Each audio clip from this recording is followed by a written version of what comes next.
आज हम लोग जो टॉपिक पढ़ने वाले हैं भर्जन, निस्तापन, निस्तापन, ये सब चीजें पढ़ने वाले हैं। वेरी मोस्ट इंपॉर्टेंट है और पेपर में आता ही आता है। ठीक है, भर्जन क्या है? इसमें हम क्या लेंगे? अयस्क लेंगे।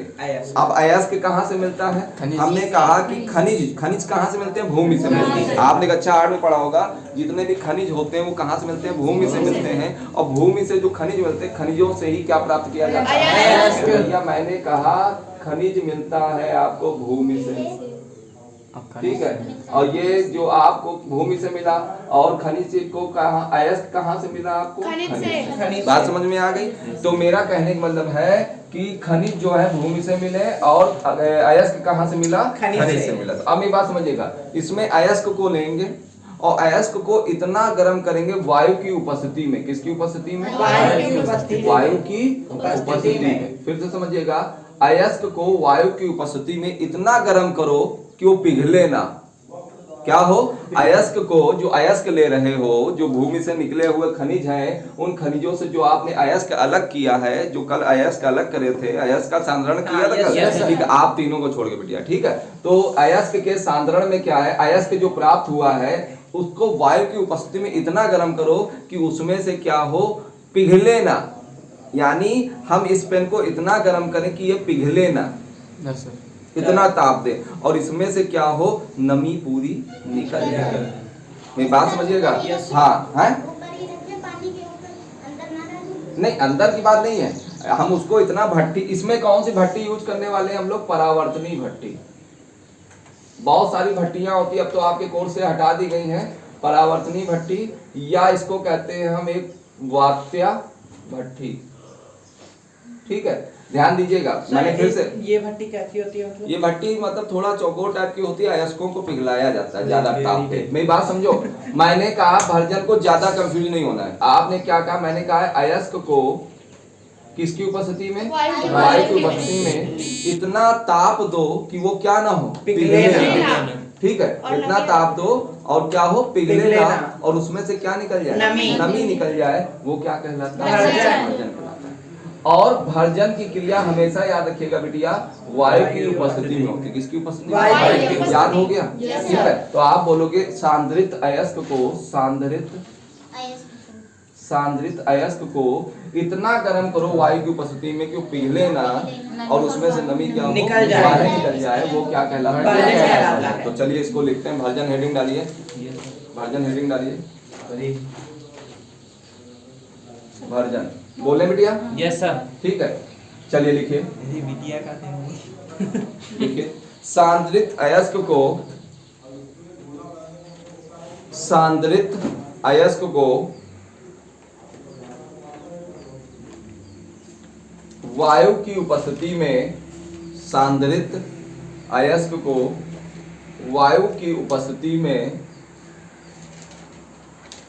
वायु की उपस्थिति में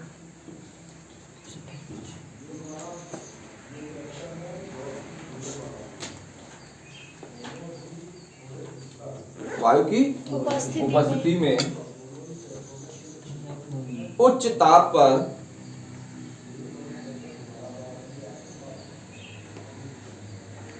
बिना पिघलाए, बिना पिघलाए,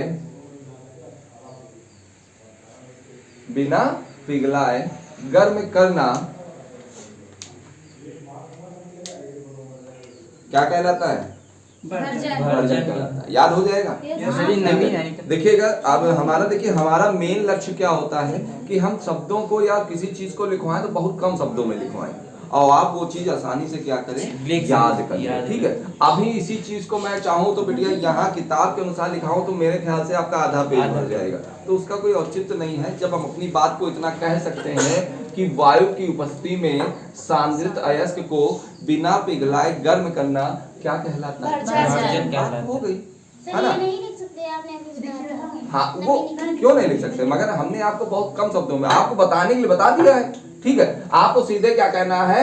वायु की उपस्थिति में सांद्रित अयस्क को बिना पिघलाए गर्म करना उच्च ताप पर। यानी उच्च ताप का मतलब क्या होता है? कम। देखो 100 डिग्री में तो पानी उबल जाता है, इसका मतलब यहाँ देना पड़ेगा 300 डिग्री, 400 डिग्री या 700 डिग्री, ये सब क्या है? हाई टेम्परेचर है, हाई उच्च ताप है। बिना पिघलाए वायु की उपस्थिति में गर्म करना। हाँ यही तो लिखा है, बिना पिघलाए वायु की उपस्थिति में गर्म करना क्या कहलाता है? भर्जन। ठीक, इतना समझ में आ गया? एग्जाम्पल लिखो चलो।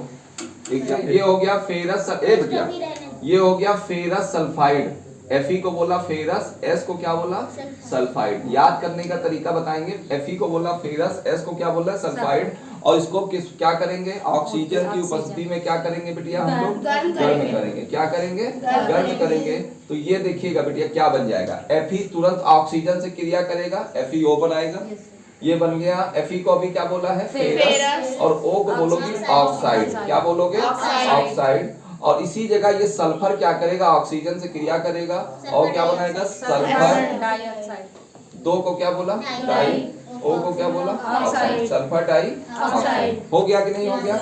अब बैलेंस थोड़ा देख लेते हैं। यहाँ पर बैलेंस का मुद्दा क्या है? यहाँ 2 लगा के देखिए। लगा लिया 2? यस सर जी। क्यों 2 लगाया? अभी Fe कितने हो गए बिटिया? 2। यहाँ कितने हैं? 1 है कि नहीं है? तो जब भी ऐसा करते हैं तो आगे क्या लगा देते हैं? 2 लगा दिया। अब Fe भी 2 हो गए और यहाँ भी Fe कितने हो गए? 2 हो गए। अब सल्फर देखिए, S देखिए कितने हो गए? 2 है। यहाँ कितने हैं? 1। यहाँ भी 2 लगा दिया। ठीक है। अब O देखिए, अब यहाँ O देखिए 2 और 2 दूना 4। यहाँ कितने लगाएंगे? 3 दूनी कितना हो गया? 6। अब मेरी बात समझिए, हम ऐसा क्यों करते हैं? देखिए बहुत छोटी चीज है। दोनों आप बाजार में जब सामान लेने जाती हैं तो जाहिर सी बात है कि एक तरफ जितने किलो का पार्ट लगता है उतनी किलो का तो सामान देता है। तो दोनों और क्या करते हो? उसका कांटा ही देखा रहते हो कि हमको बराबर दे। ज्यादा हो जाए वो अलग बात है, वो मेरे पक्ष में है, मगर ऐसे ना हो कांटा, ऐसे हो तो चल जाएगा, ऐसे होना चाहिए। तो जब चीजें क्या हो दोनों ओर बराबर करते हैं। तो इसी तरह हम समीकरण में भी क्या करते हैं? दोनों ओर बैलेंस करते हैं, बराबर करते हैं। अगर कम ज्यादा होता है तो इन संख्याओं के द्वारा क्या करते हैं? उसको बराबर करते हैं। बात समझ में आई? तो इसको आप एग्जाम्पल लिखिए। चलिए एग्जाम्पल लिखिए और एग्जाम्पल पेपर में बेटिया जरूर लिख के आना, ध्यान रखिएगा। और पेपर में बेटा ध्यान रखिएगा, बहुत लोग गलती करते हैं कि इसकी डिफिनेशन लिखाते हैं और मेन चीज लिख के ही नहीं आते हैं। इस वजह से उनके अंक क्या हो जाते हैं? कम हो जाते हैं। ठीक है, पूरा पेपर फंसेगा, कॉपी से ही फंसेगा, मगर थोड़ा हम इसका भी कहेंगे, आप लोग थोड़ा बुक भी पढ़ा करिए। बुक पढ़ने से क्या होता है? एक्स्ट्रा नॉलेज बढ़ती है।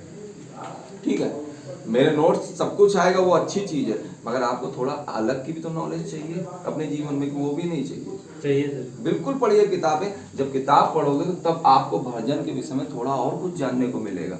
और हाँ बेटिया जरा ये भी लिखिएगा, कभी कभार पेपर में पूछ लेता है कि भर्जन की क्रिया किस भट्टी में होती है, तो ध्यान रखिएगा नीचे जरा स्टार बना के लिख लीजिए। स्टार बनाइए या कुछ बनाइए, जो भी नोट बनाइए, सिक्का बनाइए।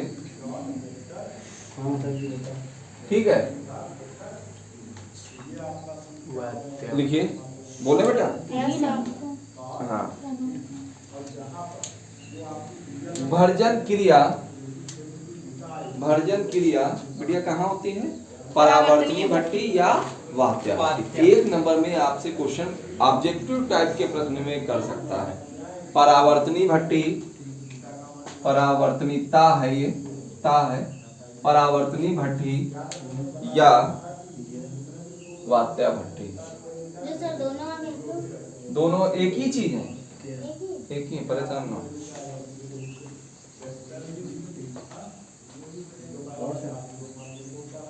हो गया? पता चल गया? बस इतनी चीज हमको जाननी है कि भर्जन की क्रिया कहाँ हो रही है। ये परावर्तनीय भट्टी या वात्या भट्टी में। इसमें होता क्या है? सांद्रित अयस्क को वायु की उपस्थिति में बिना पिघलाए उच्च ताप पर गर्म करना क्या कहलाता है? तो 4 शब्द याद रखिए। मैंने कहा सांद्रित अयस्क, सांद्रित अयस्क। दूसरा बोला वायु की उपस्थिति। तीसरा बोला बिना पिघलाए उच्च ताप। और फिर क्या चौथा क्या बोला? बिना पिघलाए पिघलाए। बस गर्म करना क्या होगा? गर्म करना। बस ये 4 शब्द याद कर लो। याद हो गया? बस डिफिनेशन बन गई। सांद्रित अयस्क को वायु की उपस्थिति में उच्च ताप पर बिना पिघलाए गर्म करना क्या कहलाता है? ये डिफिनेशन लिखे बेटा। लिखा है कि नहीं लिखा? याद हो गया? रट गया? चलिए इसके बाद हम लोग क्या करने वाले हैं? अब भर्जन के बाद लिखेंगे हम लोग निस्तापन। निस्तापन ता है ये, निस्तापन, निस्तापन डालिए। अब निस्तापन की क्रिया जस्ट इसका क्या होगा, सब कुछ वही होगा बिटिया। और वेरी मोस्ट इंपॉर्टेंट है, देखिएगा जाके आप लोग उठा के जरा सा गेस्ट पेपर, अभी मैं दिखा भी दूंगा कि देखिएगा कितना इंपॉर्टेंट है, ठीक है। अब निस्तापन में क्या बोलोगे, अभी दिखाते, रुक जाइए, पहले इधर देख लीजिए। निस्तापन क्या है, सांद्रित अयस्क लेना है, सांद्रित अयस्क, अयस्क लेना है आपको। और वहां क्या कर रहे थे, वायु की उपस्थिति कर रहे थे।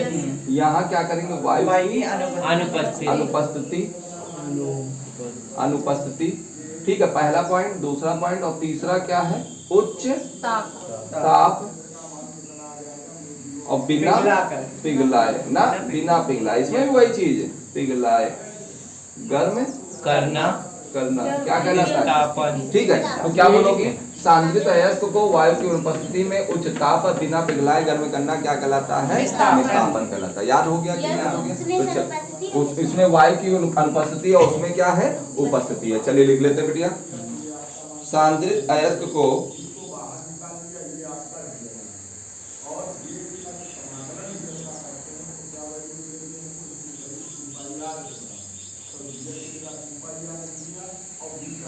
सांद्रित अयस्क को लिख लिया गुरुजी। वायु की अनुपस्थिति में, तभी हम बोलेंगे वायु की अनुपस्थिति में, वायु की अनुपस्थिति में उच्च ताप पर, उच्च ताप पर, उच्च ताप पर गर्म करना, बिना पिघलाए, हाँ हाँ, बिना पिघलाए गर्म करना निस्तापन कहलाता क्या कहलाता है, निस्तापन। निस्तापन कहलाता है, निस्तापन कहलाता है। यानी यहाँ हम ऑक्सीजन नहीं लेने वाले हैं, ठीक है, यहाँ हम ऑक्सीजन नहीं लेने वाले हैं। ये भी परावर्तनीय भट्टी, ये परावर्तनीय भट्टी में होगी, लिख लो, अभी लिखवा देंगे नोट में, ठीक है, या लिख लो।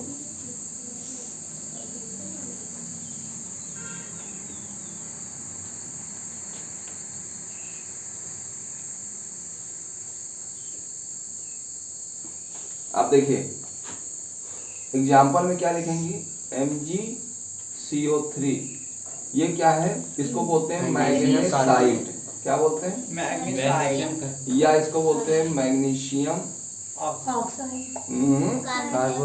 CO3 को हमेशा क्या बोलते हैं, कार्बोनेट, क्या बोलते हैं, कार्बोनेट, कार्बोनेट बोलते हैं, मैग्नीशियम कार्बोनेट।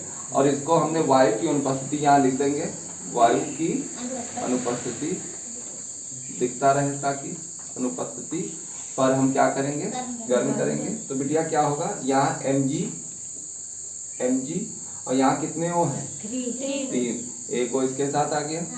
अब बिटिया कितने O बचे यहाँ पर, 2, और ये निकल गया CO2, क्या निकल गया, Mg को क्या बोलोगी, मैग्नीशियम, बिल्कुल सही, और O को क्या बोलोगे, ऑक्साइड, मैग्नीशियम ऑक्साइड। कार्बन 2 को क्या बोला, O को क्या बोला, मैग्नीशियम ऑक्साइड, और ये हो गया कार्बन डाई ऑक्साइड, लिख लीजिए इसको। हाँ, तो प्रज्वलन में क्या है, प्रज्वलन में अयस्क और कोक और गालक, इन चीजों को मिलाकर उच्च ताप पर गर्म करना क्या कहलाता है, आपका प्रज्वलन कहलाता है। सीधे सीधे डिफिनेशन बोलेंगे कि अयस्क में कोक व गालक मिलाकर, अयस्क में कोक व गालक मिलाकर गर्म करना, कोक व गालक मिलाकर गर्म करना, गर्म करना, उच्च ताप पर लिखे हो, उच्च ताप पर गर्म करना, ये लिखा है, ठीक है। गालक मिलाकर उच्च ताप पर गर्म करना क्या कहलाता है, प्रज्वलन कहलाता है। उच्च ताप पर गर्म करना क्या कहलाता है, प्रज्वलन कहलाता है। अब होगा क्या, जब ये सब चीजें लोगे तो इधर आपको मिल जाएगी धातु, साथ में मिल जाएगा धातु मल, जो होगा